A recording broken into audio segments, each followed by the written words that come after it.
I'm here with Coach Chad Dennis. Chad, thank you so much for your time. For the listeners at home, will you tell us a little bit about your background, your motivation, and kind of where you are currently? Sure. Thank you, Juan, for having me on. It's a pleasure to be here. Uh, yeah, so I'm with the XFL.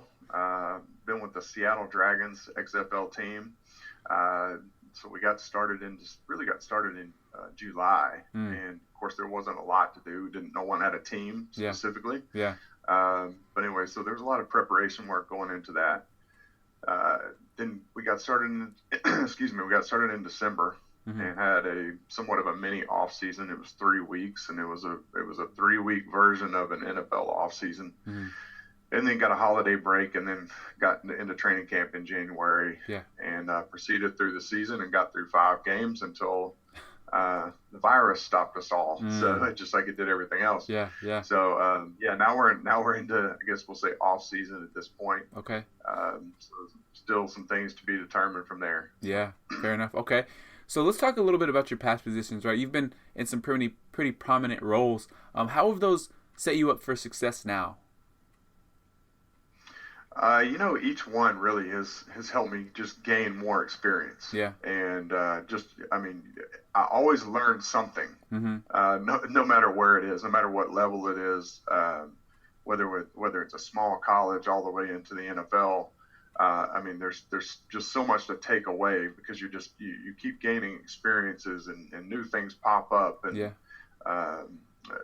new situations. I would say technology is a big talking point for a lot of people in this industry. Yeah. And so of course there's always new technology. So there seems to always be something to learn, and Mm, there's always a problem that you have to work on trying to find a solution to. yeah. So, just going through those period of years, whether it was being an assistant, a low level assistant, working my way up to be a head strength conditioning coach, Mm-hmm. for now a variety of teams. Like I said, you're always working with different people, right? So whether it's the training Yeah. staff, the sports medicine team, nutritionist, maybe some sports science, if you have that, obviously sport coaches. Mm-hmm. I've primarily been in football, has been my history. Yeah.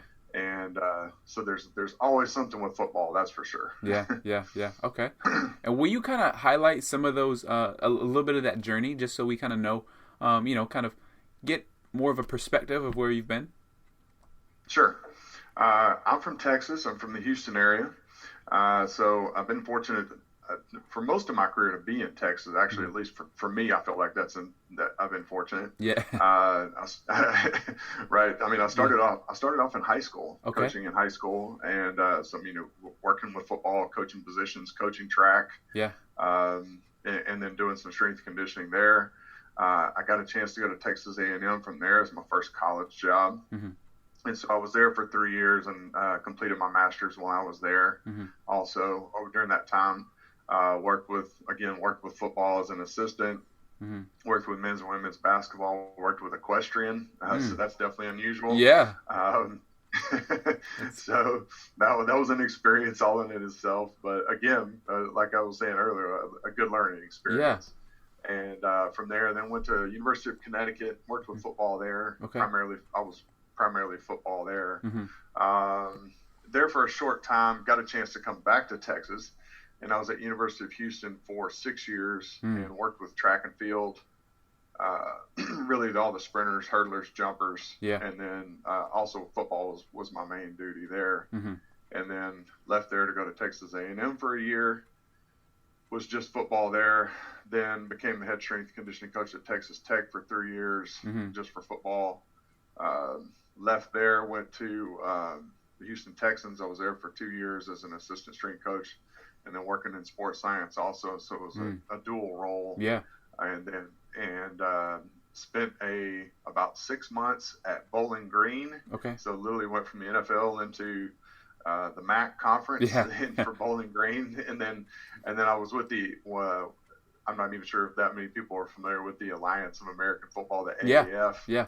I was with that. Obviously, that went down. Yeah. I was a head strength coach for the Birmingham team, Mm-hmm. and then I've been with the XFL since June of 2019. Okay. So quite the So journey. I know, quite the journey, Yeah. no doubt. Yeah. No doubt. It's been a lot the past few years, especially. Yeah. So And even with that, those right? recent So years. a lot of people are fearful of taking high school jobs because they're afraid they can't get back to certain levels. What would you have to say to Right. those people? I think that's actually one of the things that has crossed my mind. And I have a Hmm. friend of mine that I worked with at Texas Tech, Yeah. and once once we were done at Texas Tech, he actually stayed in the Lubbock area Hmm. and is a head high school strength coach. Yeah. There's more and more of those jobs coming open, especially I can speak of in Texas anyway. I'm not Yeah. sure about the rest of the country, Hmm. but I mean, I don't know why you couldn't. Yeah. I've heard of stories that of guys that have been in college, they go to high school, they go back to college. I mean, I know what happens. Yeah. As we know, a lot of times it's who you know Yeah. and the connections you have, and so I think it can happen that way. I don't think it's necessarily something to be fearful of, like, oh, I'm going to get stuck here, and Hmm. I'll never get to go to college, and instead of having that mindset, I think Yeah. there's possibilities to always kind of move up, grow, and and as we know, it's about who you know and the Yeah. connections you have. Yeah, yeah, yeah. And I think that just goes back to the individual, right? The body of work that they Yes. are able to kind of put in within the field versus like just a dumb luck. So Right. Right. Absolutely. I like that. Okay. Absolutely. So let's dive a little bit into the training piece, right? So you've seen a lot of different Okay. aspects, a lot of different stages. And so through some of those stages and even currently right now, what is some of the technology you have used?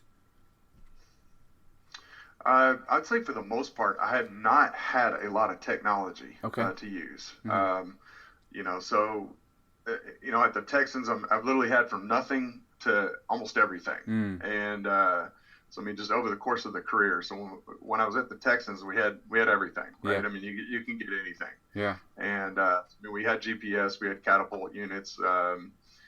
We could we did a lot of wellness questionnaires, using an iPad, and so just having an athlete management system in place to where we could, you know, conglomerate that information and then Yeah. analyze it, and having that type of capability.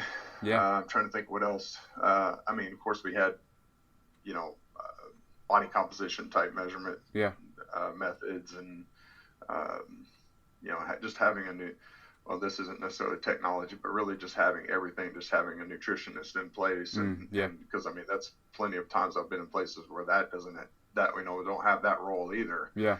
and so really just to have literally saying having everything, just having everything in place where you can control a lot of factors, Yeah. and Yeah. to really having nothing, Mm. and so to where you're the person and you have to do it, Yeah. and I mean I've had a little as a stopwatch Yeah. and a jump mat and a clipboard with a pencil, Yeah. and Yeah. so I mean I've had that. I've gotten to work with the push system some, the Mm. Tendo unit some, so Yeah. some of that BBT technology.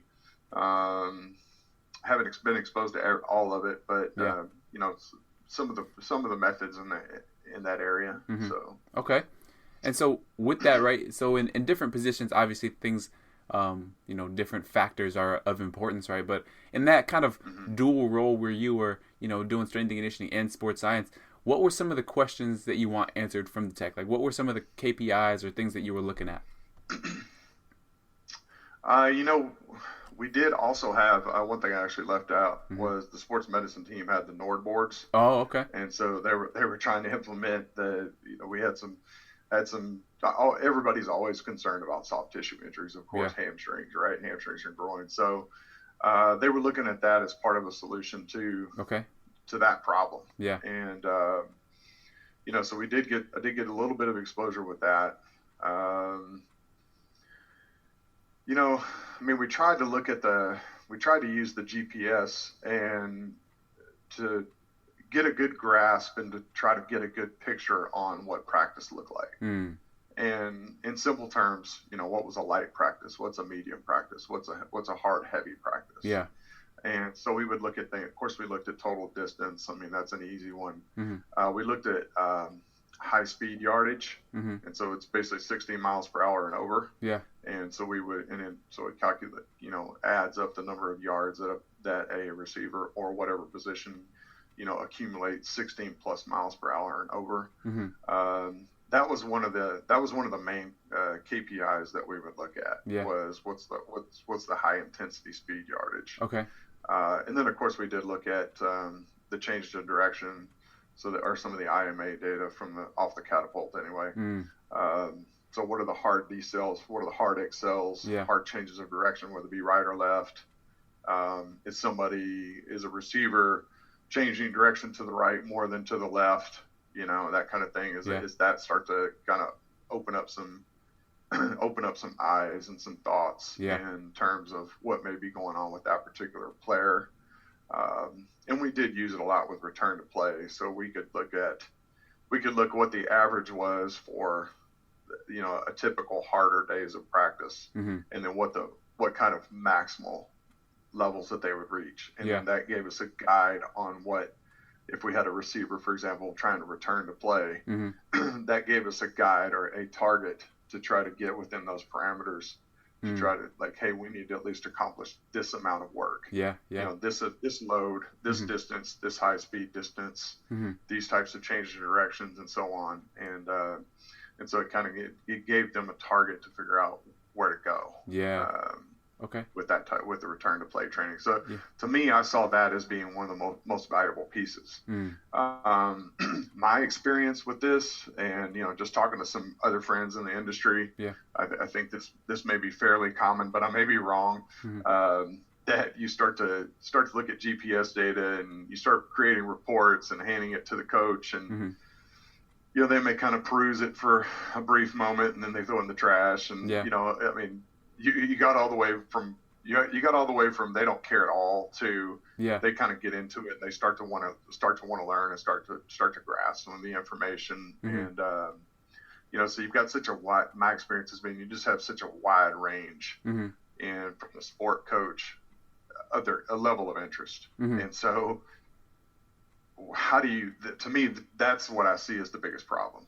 Because and you may know that, you start taking GPS data, they start tracking so many different metrics. You could fill a stadium up with paper with numbers on it. You could fill it from the bottom to the top, side to side, with papers. And if they don't look at it, it doesn't matter. So I don't know. So I've seen it gone that way.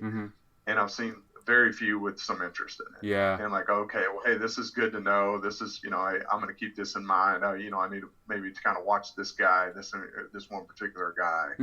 And so when you start to see that, for me anyway, you can truly see the benefits of it. But then you can also see how the negative side of it, where there's teams, there's organizations spending all this money on this, and then it's not truly being used to its capability. And then people are going to start wondering, well, why are we doing this? And you can understand why they might look at it that way. So how that gets fixed, that's a great question. Because I'm not sure that I have the answer for that, but because I know that's been something that several colleagues of mine have run into, and they've got that same question, and some will make some headway, and others don't. It's just obviously going to depend on the sport coach and that culture. No, and I think that's kind of the premise of some of the work that Fergus Connolly is doing, right? It's starting to understand the game as a whole, and versus just looking at GPS metrics, because like you said, that can be part of the problem if we have such this narrow lens of vision. Right. No, that's great. I'm glad you brought that up, because Cam Jose, who's written the process, is writing writing the process series with Fergus and the information that he's gathered over his career. Cam is a friend of mine, and so we've discussed a lot of this stuff too. And so I'm really glad that I actually really appreciate the perspective that Fergus brings, and because he has seen. He's been in Europe, and so he's been at the highest level of soccer and rugby and of course American football, and so he's seen a lot of these and had these experiences and gained these perspectives just over time. And so trying to work with the sport coach, and then I think he's from what I'm gathering out of it anyway, from what I've seen, is he's really narrowed it down into what's really important, and then what's really necessary. And I don't think think that he's against any of it, Yeah. but it's just like what has been really truly useful and what has truly Exactly. made some change. Yeah. Yeah. And that's what I'm getting out of it Mm-hmm. from what I've seen so far. But and I think I think a lot of people could benefit. I'm definitely one of them that could benefit from that perspective. Mm-hmm. You know, being, like I said, I've literally had nothing from a stopwatch and a clipboard Yeah. to being somewhere where they have everything. Yeah. And I'm kind of back to that level where we don't really have much. Mm. And, you know, just because it's a startup and, you know, it's just not funded to that point. Yeah. We're not to that level yet. But, you know, so then you kind of got to get back to those fundamentals and those roots. Mm-hmm. And, you know, I start to rely on my coaching ability and coaching experience and those kind of things instead of looking at these numbers and then try to make these decisions and let something like that dictate to me what needs to be done or shouldn't be done. Yeah, no, I agree. And then with that, right, so obviously the text is super rich in a lot of areas.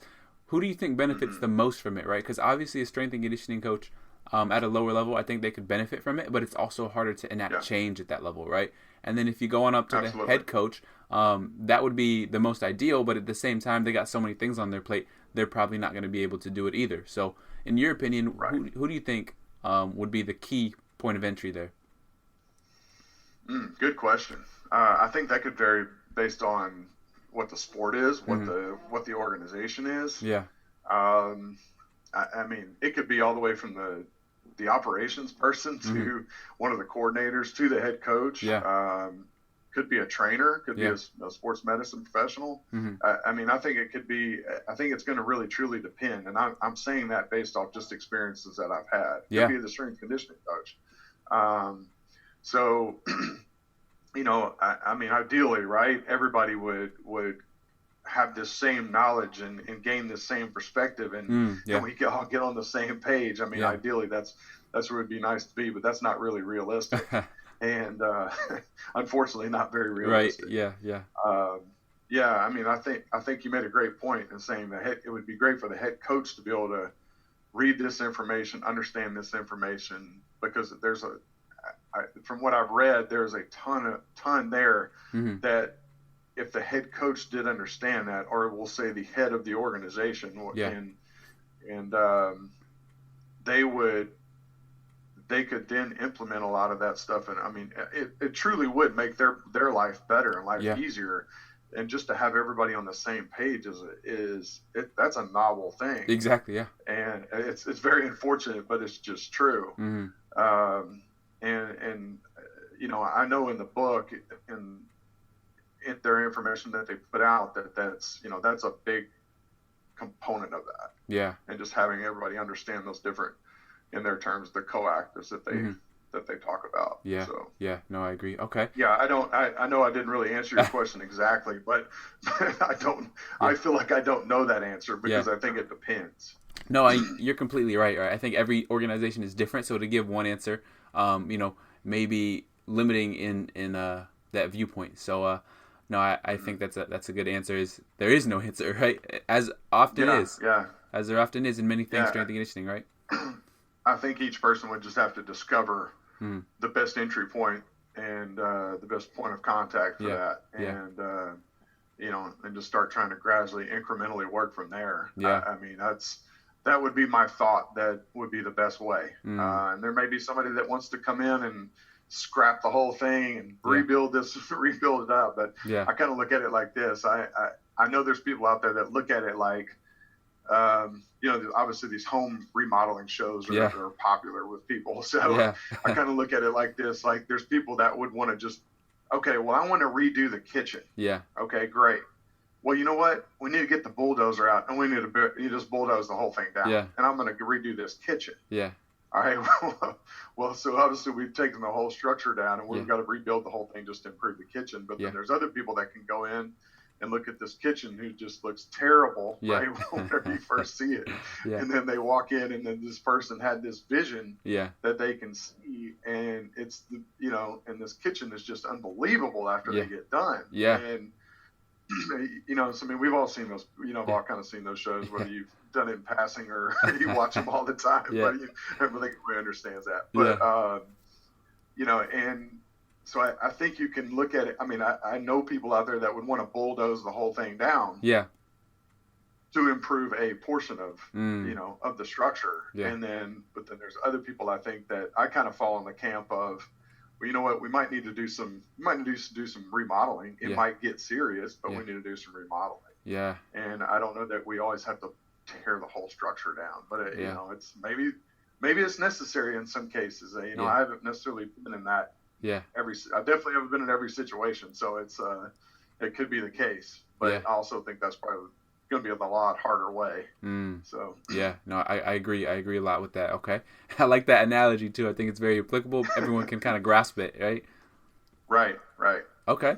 So with that, right, so we talked a little bit about some of the parameters of the technology, right? So like some high speed distance, some total distance. And so personally with my background, right, I'm more familiar with field sports such as, soccer or lacrosse or things like that. So what does that look like in comparison with American football? Just in terms of what kind of numbers you may see? Is Yeah. that what you're... Yep. Okay. Oh man, that's good. I don't have the experience in soccer and lacrosse and rugby and those kind of field sports, so I'm not sure. I'm the right person to ask about that. But I will say this: the one thing that I really, when you're looking at GPS data and you're gathering the data every single day, which is one of the things that I did, and I did it also in college. Yeah.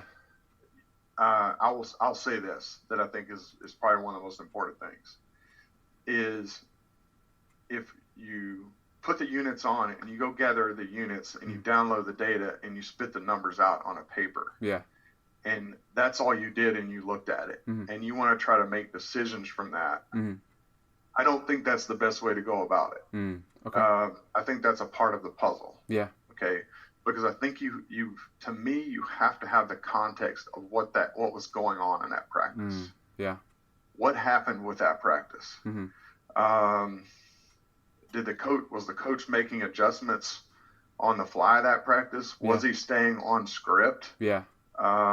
Did he get mad and want to go an extra 20 or 30 minutes? I mean, did a lightning storm come in and it cut practice off by 20 minutes? Yeah.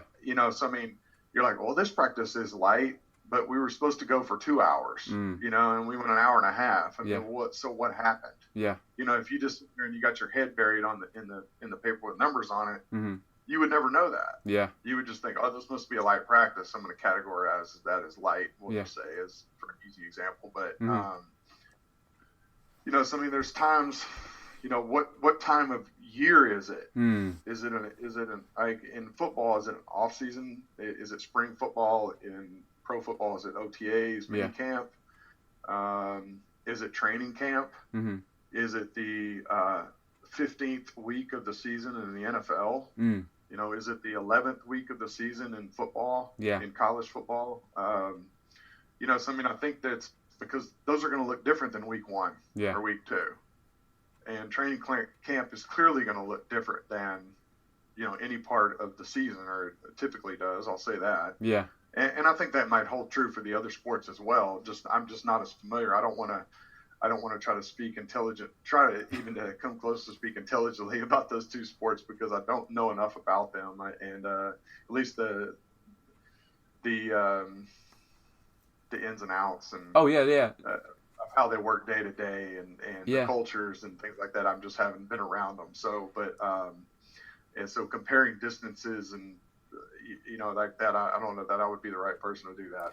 Oh, my apologies. And so I guess what I meant more so was like, what does a distance look like in football, like a normal load or a session, and then we can kind of chop it up that way.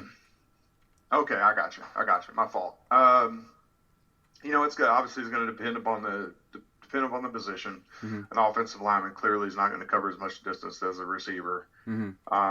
Whereas a receiver may go from in pro football 4,000 to 5,000 yards in total distance, have a high speed distance between 100 and 200 yards. An offensive lineman might have a total distance of 2,500 to 3,000 yards. Yeah, but they might have a high speed distance of 20 or 30 yards. Okay. Because most of their movements are short, quick, burst Yeah. could be within a 5-yard area. Shoot, I would say even a 2 to 5 yard area, and they Yeah. may occasionally get down the field. But again, going back to context, if they ran a screen and they're working on, well, you know what, the coach decided we've got to really improve our screen game. Okay. Well, they may run 10 screens or call 10, 15 different plays of screens. You know, it might even be all the same play, but they want to work on it, you know, and start to perfect their execution of it. Well, now these linemen are running 20 yards down the field, and they're not used to doing that. And so then all of a sudden you might see something like a spike in high speed distance for an offensive lineman. You're like, whoa, what happened? Yeah. If you didn't know what was going on in practice, you would understand it. You think, oh, there must be something wrong with the units. Or Yeah. something, you know, you might actually start to question that. Yeah. And so that's why I say the context has got to be very important. So you've got to lay eyes on on practice, and lay eyes on, you know, what the practice schedule is for that day, the script, and so on, because those things will have an impact on the numbers. You know, defensive backs, I mean, you're looking at fairly similar numbers for defensive line and defensive backs. I mean, that would be all a similar range that I gave. You know, the hard changes of direction, hard excels, decels, that could actually depend upon the time of year, like I was saying. Yeah. Training camp, those hard excels, hard decels, hard changes of direction are going to be much greater typically during training camp than they would be even during the season. If you get into college, I mean, I've seen college receivers go 8,000 yards. Yeah, and so I mean, they're running a lot of times. Again, the offense will depend and kind of dictate on how all that goes. Yeah. And so, if they're an up-tempo spread offense, which so many are nowadays, and they're running play after play after play, they may run 60 to 90 plays in a practice. And whereas a pro team may run 30. Yeah. That's a huge difference. Now, the numbers are a lot different. So you've got to also take into account the number of players. You may get 105, maybe more than that on a college team. Yeah. And you may have 20 receivers, and in professional ranks, you may have 5 or 6 receivers. But clearly those 5 or 6, you know, they could be getting more repetitions. Yeah. You know, again, depending on how many plays are being run, you know, how many the coach feels like he needs to run that for that day. Yeah. Yeah. You know, college, they can rotate those 20 guys in, 21 guys, whatever it may be. Yeah. And they can rotate those guys in. There's 3 to 4 of them out there at a time, typically. And, you know, they can run 2 or 3 plays at a time, and they rotate in and so on. So those guys still have a tendency to accumulate a lot of yards. Now, this will be different for every team. So I mean, I'm speaking off what I've seen in the past. Sure. Okay, so I mean, everybody, there's going to be ranges here that are going to occur for everybody. So it's but I mean, you can see just some of the differences in the approach, the tactical approach that a coach will take. Yeah.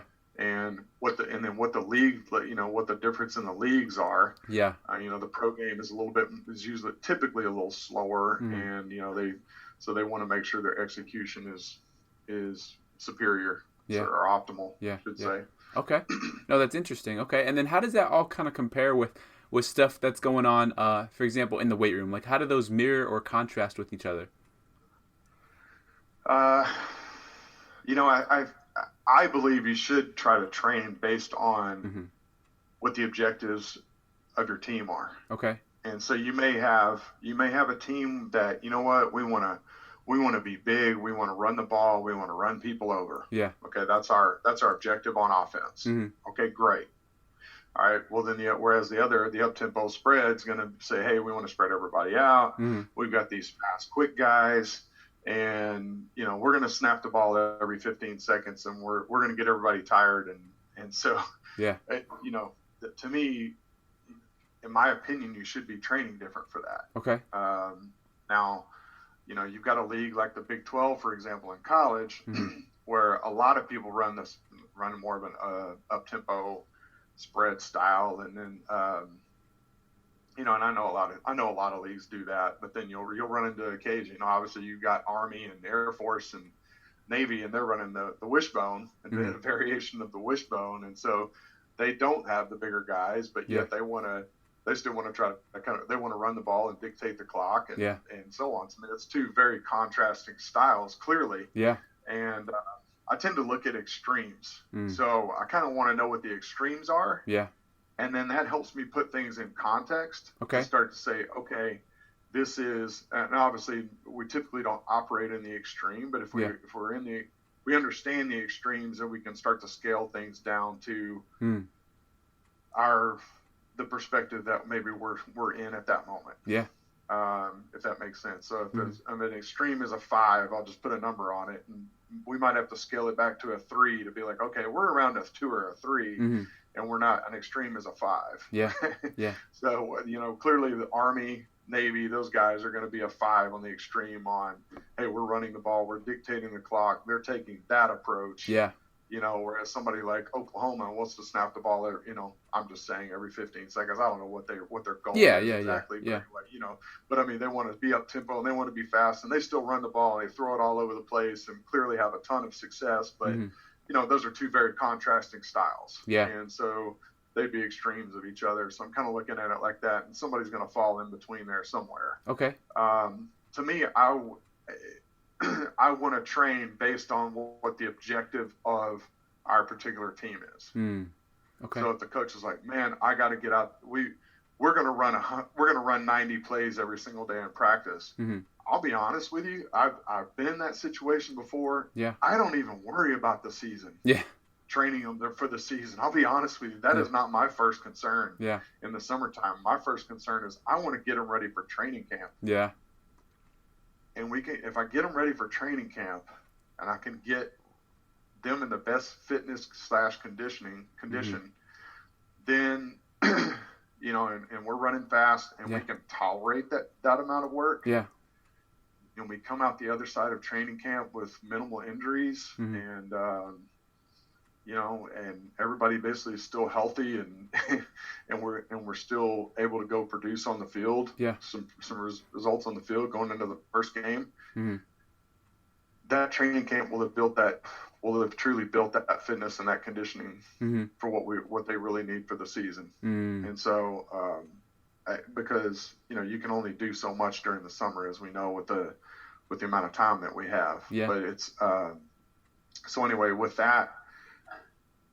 That's why I say, going back to, I just really want to make sure I'm training for the objective of what that team needs. Yeah, that makes sense. Okay, so in comparison with off season versus in season, right? How do those kind of macro structures kind of look? My off season, I'll give you kind of the general way that I would approach this. Okay. There's going to be some differences based on position. I don't want to train the offensive line or the defensive line the same as the receiver defensive back group. It's two totally different positions. Yeah. I do believe they need some of the same things. They need general strength, right? They need general power. I think everybody needs to sprint, and everybody needs speed. I look at speed as or true sprinting, true, I'll say near maximal effort sprinting, as a way to improve many biomotor abilities. And also I feel like it really helps with reduction in injury also. Yeah. So that's one of the main things that I will have everybody do. I just vary the distances on, whether it be a receiver, an offensive lineman, or so on. Yeah. But anyway, what I'll do is I'll typically go 4 days, or I could go 5 days, depending on how I structure this, but I'll for sure typically will train for in the off season. I'll have them lift for 4. Okay. I will actually do some type of sprinting. I'll just vary the distances and vary the objective of that day. I'll actually have them sprint probably 4 days a week. I will start off with a lot of times I'll say whether the off season could vary depending on the team. The summertime is typically 8 weeks. Okay. Or at least it is for a lot of people. Yeah. So I'll just use summer as the time of going into training camp. Yeah. I like to start off with a lot of unilateral, extensive plyo / jumping work. And I'll do different angles. I'll do different directions. That's something that I'll incorporate with the field work, Mm-hmm. and could also incorporate in the weight room. Okay. I don't know. I've just kind of found that, whether I guess empirical evidence, if you will, Mm-hmm. and that there is some research to Yeah. comparing unilateral to bilateral work out there. I mean, there's stuff you can definitely look up and find some information on that, some research done on comparing those two.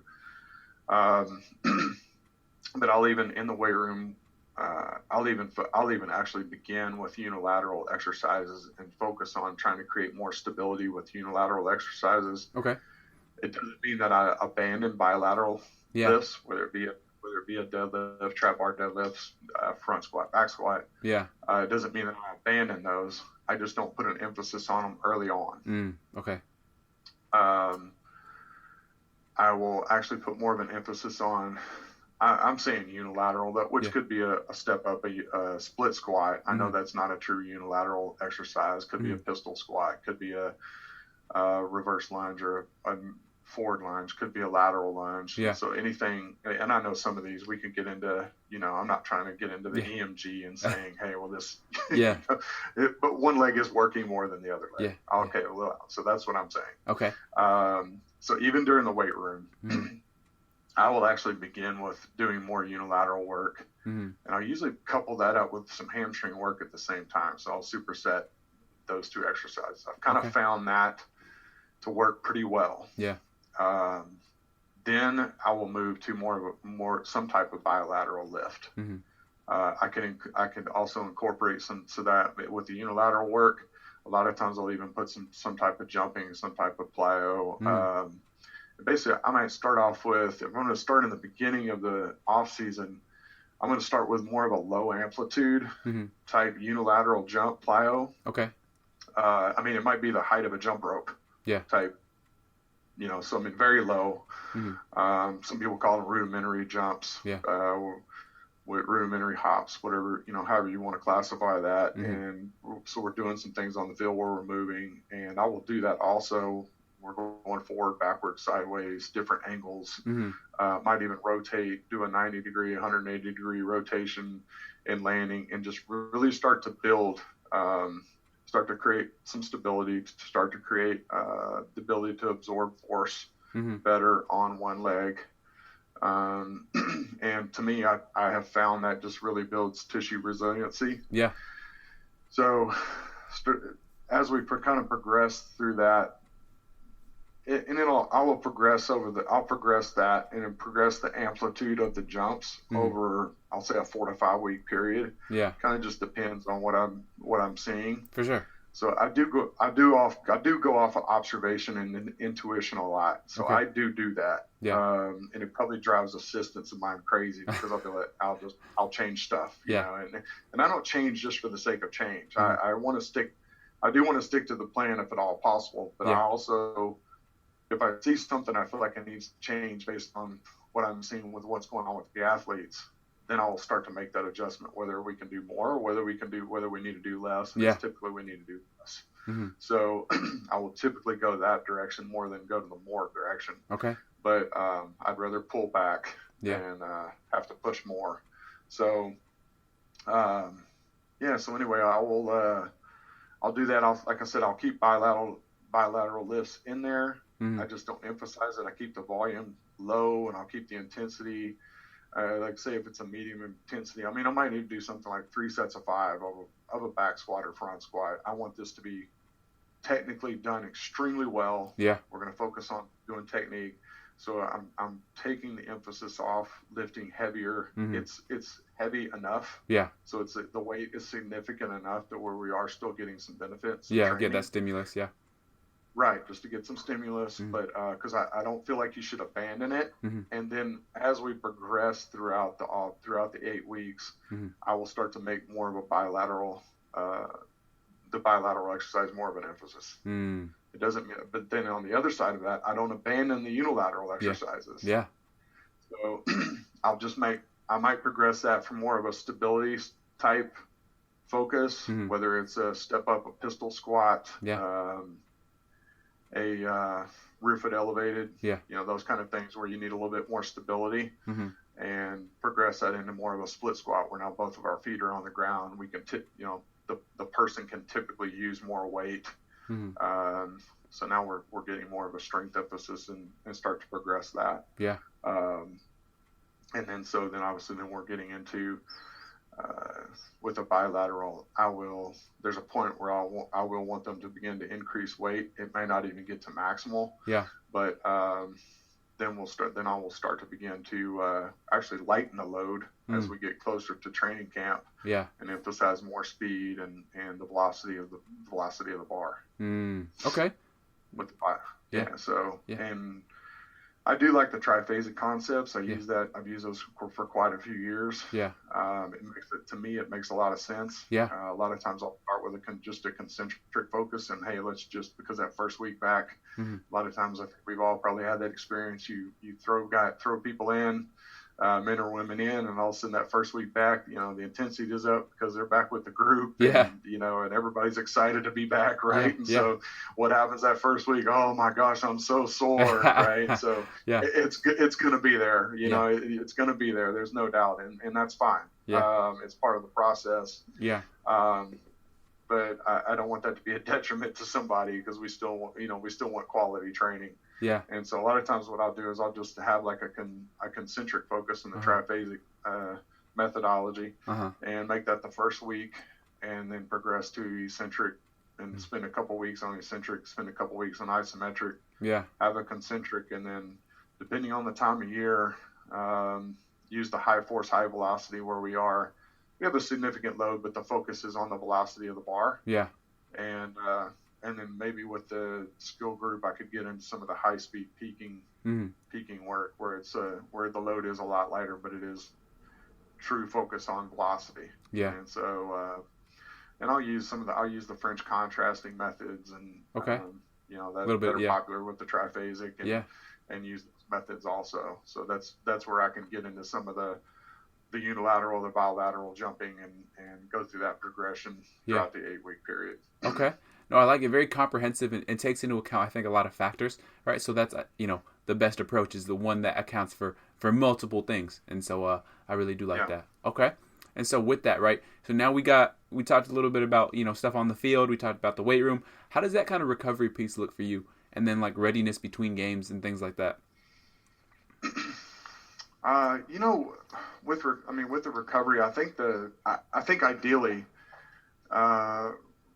recovery is really specific. I think it's specific to the individual. Now that makes things a lot more complicated. Yeah. So I've run across athletes that actually benefit from getting in a hot tub, and that's what they did. Because the cold tub, I'll say this has been my experience. The cold tub is like this magic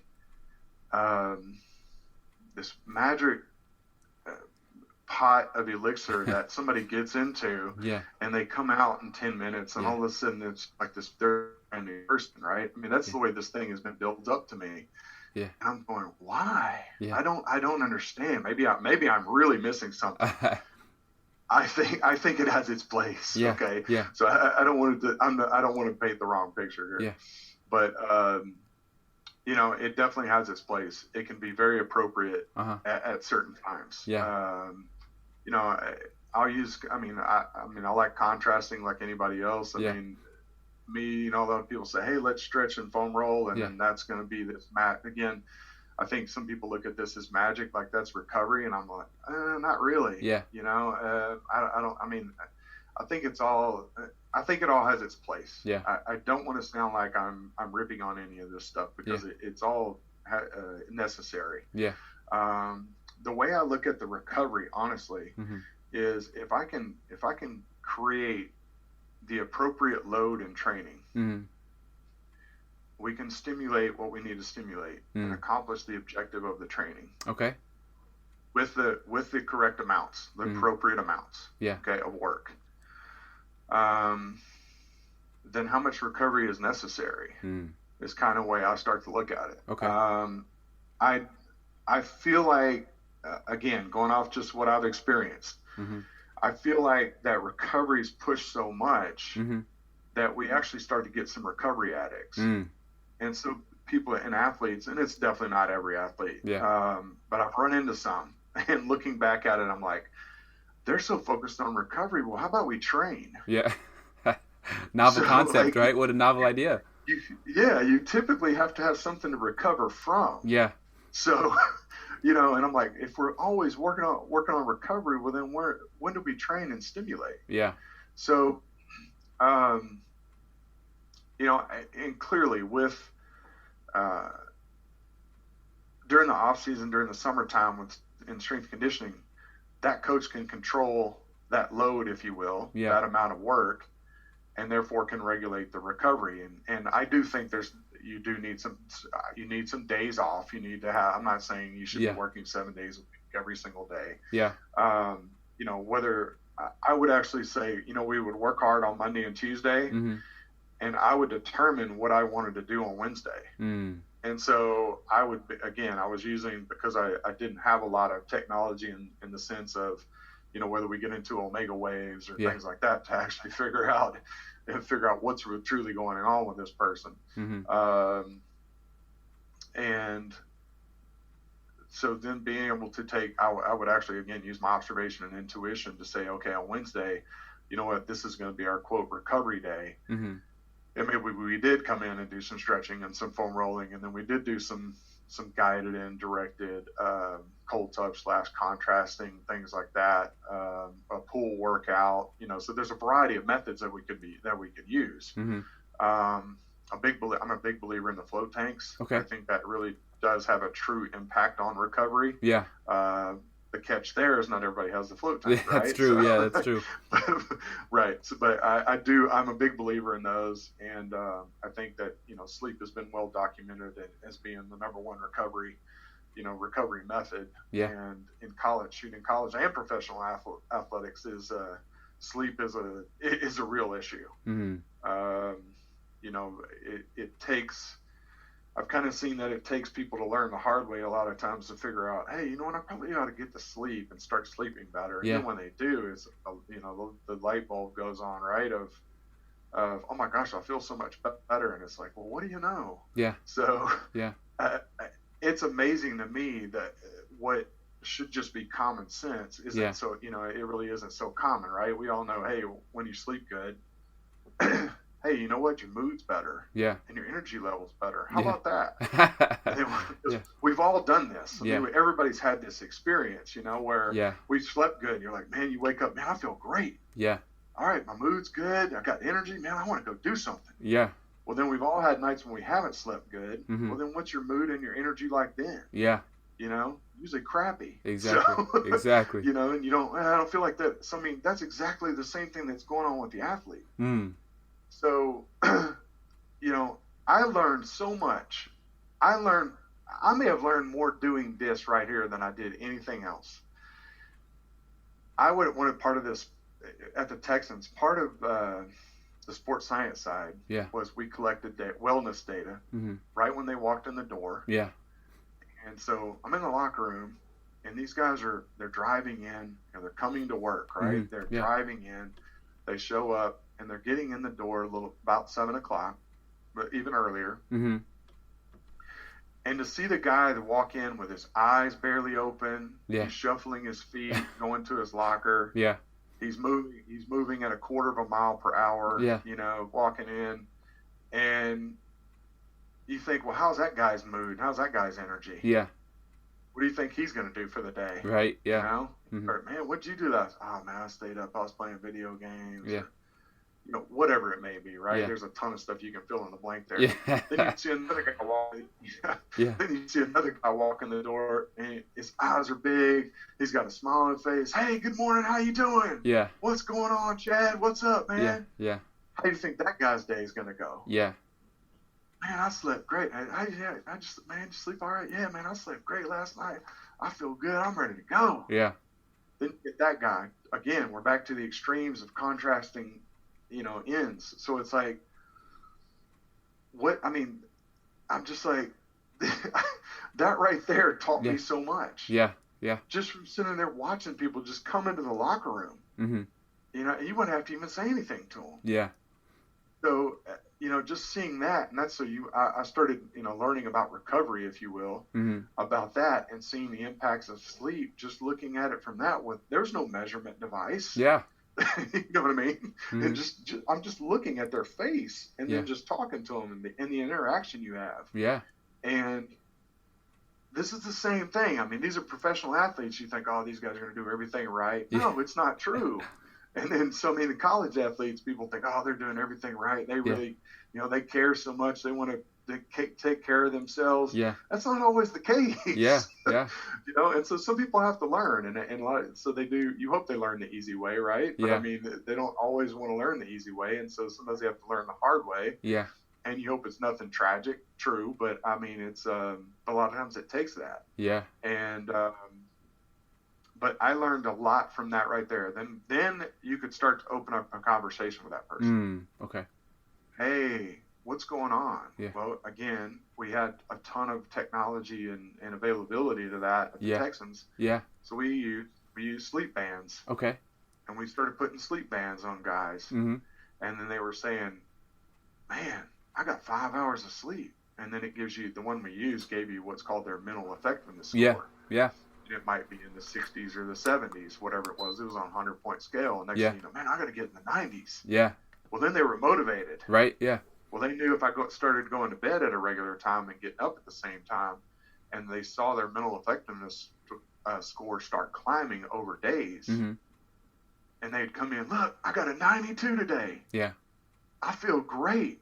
And it was boom. All that thing was to me, and I know this is really reducing this down, was it was like a very expensive rubber band to say, hey, man, go to sleep. Right. Yeah. But it did spit out a number too. And Yeah. it was important for those guys to get the immediate feedback and Yeah. see that, to see their improvement. But, going into the recovery, I mean, just like talking about the sleep, and then I think ideally the recovery would be individualized for the person. Just like I was saying, I mean, some people need the stimulation of the hot tub, the stimulation of the cold tub. For sure. And depends on what their, parasympathetic and sympathetic state are. But there's only so many ways to measure that. Mm-hmm. Omega wave is one that I've used in the past. Yeah. So it's kind of, which does so it gives you that information. So now you could actually get into directed recovery. Mm-hmm. But, so I think if the training and the practices are appropriate, the practice is completely out of our hands most of the time. Yeah. And that's where things can get off the rails real easily. Mm-hmm. But as we've all seen, but if, I think for that, I think honestly, my experience has I've just been trying to find the best solution to that problem for that person or that group. Yeah. Depending again on what's going on at that time of year, off season, training camp, in season, whatever it may be. Yeah. So. Okay. No, I like that. Okay. And then kind of moving toward the end here, right? What are some resources that have had a big impact on you? And I think it's also a great time to, kind of plug the project that we were able to work on together, the book, the Gamut of Performance book. So again, thank you for a great job on that chapter. But what are some other resources? And if you want to talk about that a little bit as well. Okay. I mean, I listen to podcasts like yours and some other ones. I mean, I like the Just Fly podcast. Get some stuff from DeFranco. Yeah. I mean, again, I've already talked about Triphasic and the Process books. I think Game Changer from Fergus Connolly. I feel like I've gained a lot from each of those. Super Training. Yeah. I'll venture some outside of strength conditioning and kind of get into some, leadership books and things like that as well. I do like a lot of Jocko Willink stuff, Extreme Ownership and some of his series that he has there. Yeah. I think that to me that a lot of that stuff made a lot of sense. Yeah. And then honestly, and then just talking to colleagues. Yeah. Talking to other people too. Yeah. And gaining insight from their experience. Mm-hmm. If I have I guess we'll say problem or an issue that I'm thinking about or something I run into, and maybe they've had that same type of issue that they run into, and just gaining some insight from them, or sometimes just talking with people and just getting a different perspective. Yeah. And, not always necessarily looking for justification for, Yeah. for myself. Right. Yeah. But I mean, just like, hey, let's gain a different perspective and try to get another angle on this and see. And so, that's always been helpful too. Just some people that I've worked with in the past or, other colleagues, that are in a similar situation. Yeah. So, yeah. Okay. And then go ahead. Yeah. With the book, man, I do have to say,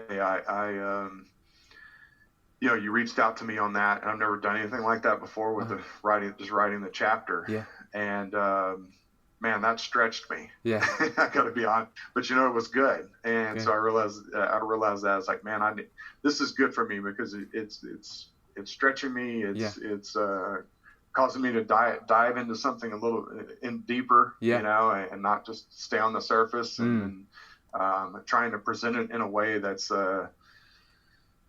that will read and be understood. Yeah. Hopefully. Yeah. is the goal. Right. Yeah. And so I definitely appreciate you bringing me in on that. Yeah. And like I said, it was a good personal thing for me. Mm-hmm. I do hope that it does help some people too as well. Yeah. But I looking back at it especially, and I thought this, well before this talking with you, but I thought, man, I've really appreciated that. And so, at the time I'm thinking, man, I don't know, I question myself like everybody does, right? Sure. People don't always want to admit it, but but you question yourself. Yeah. And so you start thinking, man, I don't know, but but it was good. It was good. I looking back, and I'm really glad I did it. That's awesome to hear. Okay. And then kind of last question here. What are some projects that you're currently working on, and how can people kind of reach out to you and follow that journey? Oh man, projects. I just got back from Seattle. Okay. I'm trying to just kind of get everything going. I tell you one thing I've been thinking about, and I really have been thinking about it, and I'm not sure that I'll necessarily document this social media wise. I'm not real big on social media at all. Actually, I have it, but I kind of look at it, but I don't put stuff out. Yeah. And one thing I've actually been thinking about doing is really just developing a complete structure. And what I mean by that is, not just sets and reps and think about writing a program, but like start thinking about all aspects, anything that we come in contact with. Hey, sports medicine, addressing return to play. Yeah. What can be done for injury reduction, prevention, mitigation? What can be, obviously, of course, training is going to be a big part of that, but in looking at nutrition, recovery. So some of the same things that we've talked about.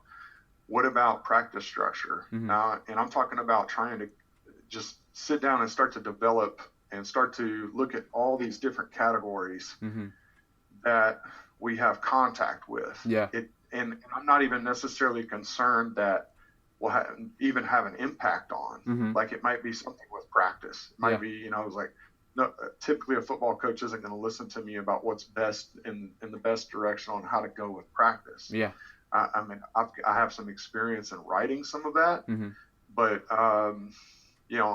commonly that's not the thing that's going to happen. Yeah. But it's like, but why not go ahead and dive into that? Yeah. And start to really look at all aspects of, in the terms of what Fergus and Cam say, the four coactives, the physical, the psychological, the technical, and the tactical, and really use those as the categories, and then branching off each of those categories into, subsequent categories. Yeah. So, and really just start to develop that structure, not his or theirs, but my own. Yeah. And looking at that and just start to see, right now I've got time. Yeah. So I'm thought, what, I want to utilize my time and be productive with it. And so that's really one thing I'm going to start diving into. I just haven't. Figured. Kind of started writing down some ideas, just some initial ideas, but I haven't started that deep dive yet. Okay. And then what are some of those social media handles that you do use? I'm on Twitter and on Instagram, and like I said, I mean, I follow people. I just don't typically put a lot of stuff out, man. Okay. I haven't really gotten into it. Fair enough. So. And what was the name on that? Chad Dennis 93 on Twitter, Mm-hmm. and I think it's Chad Dennis on Instagram. Shoot, Okay. I'll like that's how much I'm into it, right? Fair I enough. don't even know. Fair enough. Fair enough. Okay. So Yeah. Well, Chad, but I mean, it's like if you search, it's on there. Fair enough. Well, Chad, thank you so much for your time. This has been fantastic. Really appreciate you taking the time out, and looking forward to connecting again soon in the future. All right. Thank you, Juan. Appreciate it.